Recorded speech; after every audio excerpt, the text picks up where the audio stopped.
Here. Was it here? Really? I thought it was at the ArcLight. Whatever.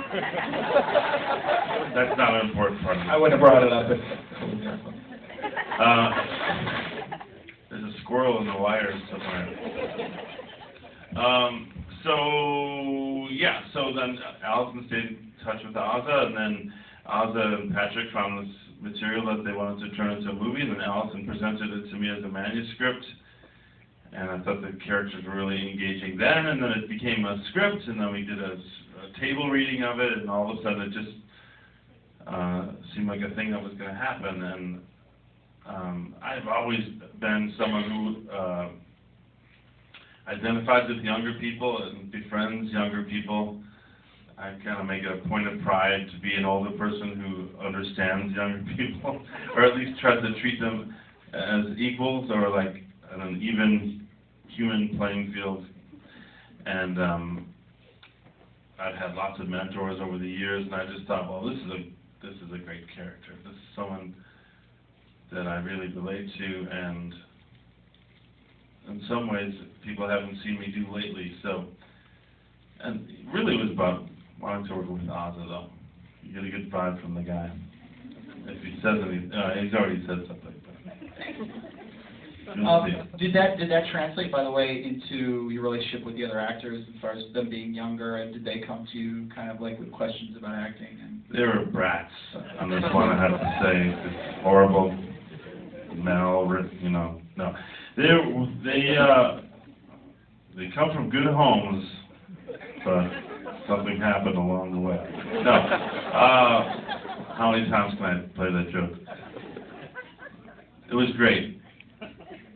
We didn't have a lot of time to rehearse, but through the audition process, I got to know these guys in kind of an intense, pressurized situation, and then I ended up spending a lot of time, as you do, sitting around a movie set, and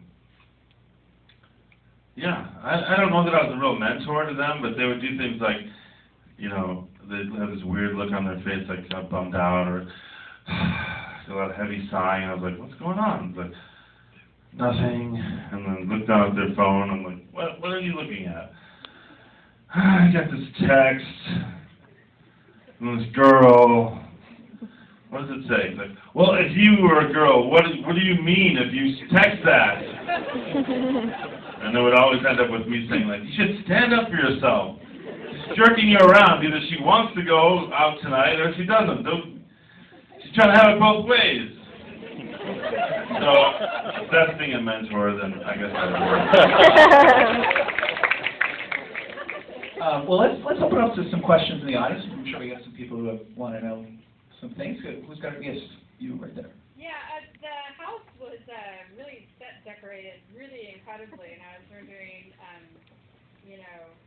was that part of the story originally, or? That was a brand new condo in West Palm Beach. No. I was looking for a place that, since we're not going into much of a backstory with Uncle James and with Terry, I wanted a place that kind of quickly described what kind of person Uncle James was before this story began. And when we went scouting locations, that really, that was the first door we knocked on. And everything in that house was in that house. I mean, really, we took stuff out to shoot. Yeah, like 50% more stuff. But the piano, the accordion, all those things there. I mean, for me,